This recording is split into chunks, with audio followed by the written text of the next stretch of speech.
Daegu Subway Fire. On February 18, 2003, the subway system in Daegu, South Korea, became the site of one of the most devastating transit disasters in history. A 56-year-old former taxi driver with partial paralysis boarded train 1079 during the morning rush hour. With him, he carried 2 milk cartons filled with gasoline and other flammable chemicals. As the train approached Yungangno Station at 9:53 a.m., he removed one of the containers and set it alight using a cigarette lighter. The liquid exploded immediately, sending flames racing through the first car. Within seconds, the fire spread to his clothing and throughout the carriage. Passengers fled toward the rear of the train, screaming and pushing. The train stopped at the station, but the doors didn't open immediately. Those precious seconds cost lives. When the doors finally released, thick black smoke had already filled the car. As passengers from train 1079 spilled onto the platform, a second train pulled into the opposite track. The station's ventilation system pulled the smoke and flames directly into this new train. The fire spread between both vehicles with shocking speed. Then came a critical failure. The power to the station was cut, automatically closing the doors on the second train. Hundreds of passengers found themselves sealed inside. The smoke was so thick that visibility dropped to just inches. Those trapped inside couldn't see exits or emergency handles. The toxic fumes contained carbon monoxide and cyanide, causing passengers to lose consciousness within breaths. Many died still standing, overcome before they could move. Others collapsed trying to break windows. The temperature inside the cars reached over 1,000 degrees, melting plastic seats and metal fixtures. Rescue workers described finding victims huddled together in groups, their bodies burned beyond recognition. Some had died trying to shield children or elderly passengers. In total, 192 people perished that day, most from smoke inhalation in those critical first minutes when escape was still possible. Over 150 more suffered severe burns and respiratory damage. Malbone Street Wreck. On November 1, 1918, as World War I drew to its close, a more localized tragedy unfolded beneath the streets of Brooklyn, New York. The Brighton Beach line of the Brooklyn Rapid Transit Company was understaffed due to a workers' strike. A 23-year-old train dispatcher with virtually no experience operating trains was pressed into service as a motorman on the rush-hour train bound for Coney Island. At 6:42 p.m., the wooden-bodied train approached the sharp S-curve near Malbone Street, now Empire Boulevard. The curve required trains to slow to just 6 miles per hour. The inexperienced motorman, unfamiliar with the controls and the route, entered the turn at over 30 miles per hour. The violent centrifugal force lifted the front car off the tracks and slammed it into the concrete tunnel wall. The impact shattered the wooden car like kindling. The second car jackknifed, its rear end crashing through the roof of the first. The third car telescoped into the second. Within seconds, the tunnel was filled with splintered wood, shards of glass, and the screams of trapped passengers. The fourth and fifth cars derailed but remained relatively intact. Those in the front cars had no chance. Bodies were crushed between mangled seats and twisted steel. Some victims were impaled by wooden splinters several feet long that had broken free from the car's structure. Others were thrown against the tunnel walls with such force that witnesses described finding bodily remains adhered to the concrete. Rescuers worked frantically in the darkness, their way lit only by handheld lanterns. They pulled bloodied survivors from the wreckage, passing them hand to hand through the narrow tunnel. Many victims remained conscious, pinned under debris, their limbs crushed beyond saving. The wooden cars, dried from years of use, caught fire in some sections, adding smoke and flames to the already nightmarish scene. By midnight, 93 bodies had been recovered. The final death toll reached between 93 and 102, with approximately 250 injured. Platform extender crush. On April 29, 2011, a 41-year-old marketing executive was heading home after work in Manhattan. At 6:15 p.m., he stepped onto the crowded Union Square subway platform to catch a downtown 4 train. As the train pulled into the station, passengers pushed forward, jostling for position. He lost his balance and fell into the gap between the platform and the train. For most falls, this would be dangerous, but not catastrophic. The gap at Union Square Station, however, was unusually wide, large enough for a human body to slip through. He landed in this narrow space, wedged between the platform and the still-moving train. The train's automatic systems detected an obstruction and activated the mechanical platform extenders, movable metal plates designed to bridge the gap for passenger safety. What happened next became a mechanical nightmare. Instead of extending once and locking into place, the system malfunctioned. The metal plate began a relentless cycle of extending and retracting. Each time, it slammed into his trapped body with crushing force. The first impact broke several ribs. The second fractured his pelvis. By the third, internal bleeding had begun. Passengers screamed for help as they witnessed the horrific scene. The platform extender continued its mechanical assault, extending, crushing, retracting, then repeating. Transit workers frantically tried to override the system, but the emergency shutdown failed.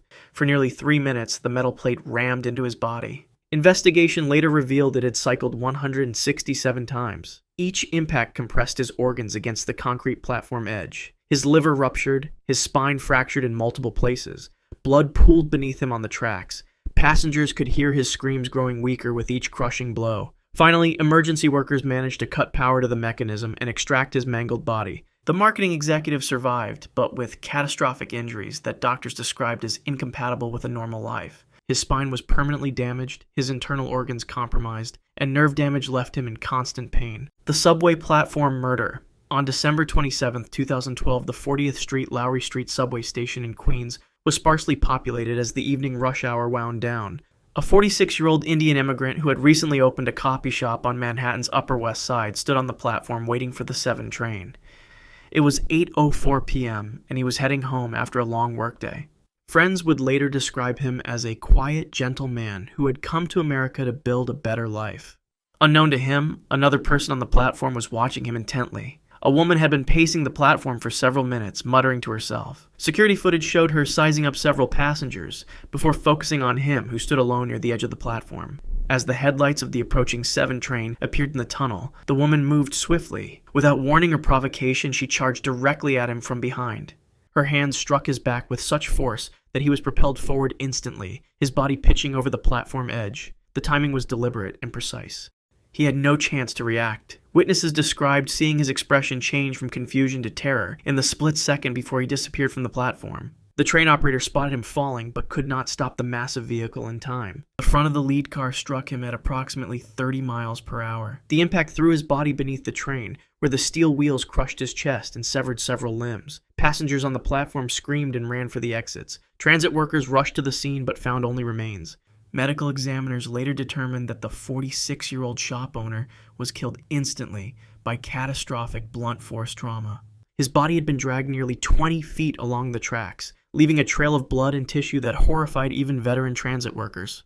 Russell Hill subway collision. On August 11, 1995, Toronto's subway system was operating at peak capacity during the evening rush hour. At 6:02 p.m., a southbound train departed from St. Clair West Station, carrying hundreds of commuters heading home.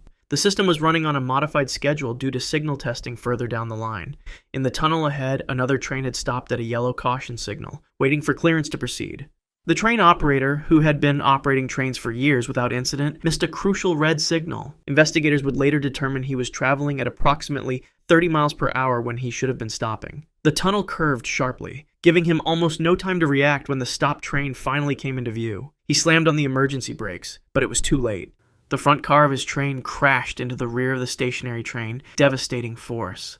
The impact telescoped the lead car, compressing 40 feet of steel and aluminum into just 15 feet of twisted wreckage. The collision sheared off power cables, creating a shower of sparks that ignited upholstery and plastic fixtures. 3 passengers were trapped in the crushed front car. A 23-year-old nursing student was pinned between seats that had been ripped from their moorings. The compressive force crushed her chest and abdomen. A 43-year-old mother of 2 suffered catastrophic head trauma when the ceiling collapsed.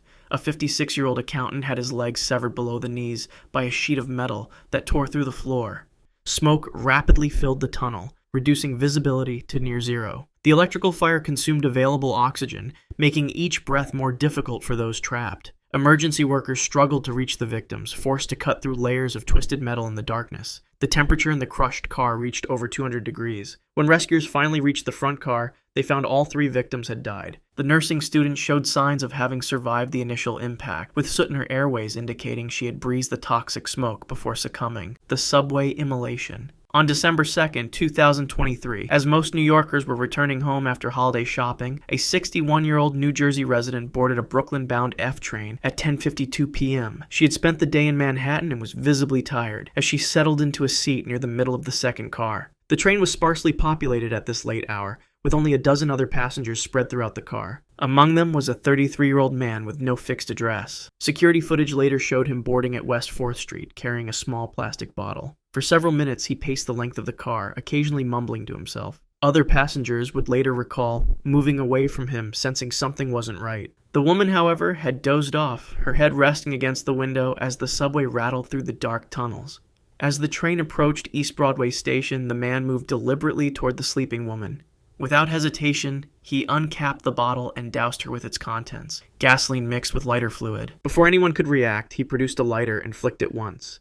The flames ignited instantly, engulfing her upper body and hair. The sudden burst of fire illuminated the dark car with an orange glow. She awoke to her own screams, her body already burning. She stood and staggered forward, trying desperately to escape the flames. Other passengers pressed emergency buttons and fled to adjacent cars as the acrid smell of burning flesh filled the space. The train screeched to an emergency stop at East Broadway Station. She collapsed onto the floor, still conscious but severely burned.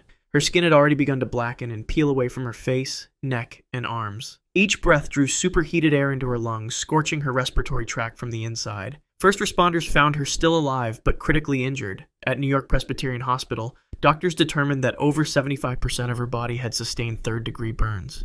The damage to her lungs from smoke inhalation was irreversible. Despite aggressive treatment, her organs began failing one by one. She died 49 hours later without regaining consciousness. If you want to see more videos like this, click the video on screen now and make sure to subscribe.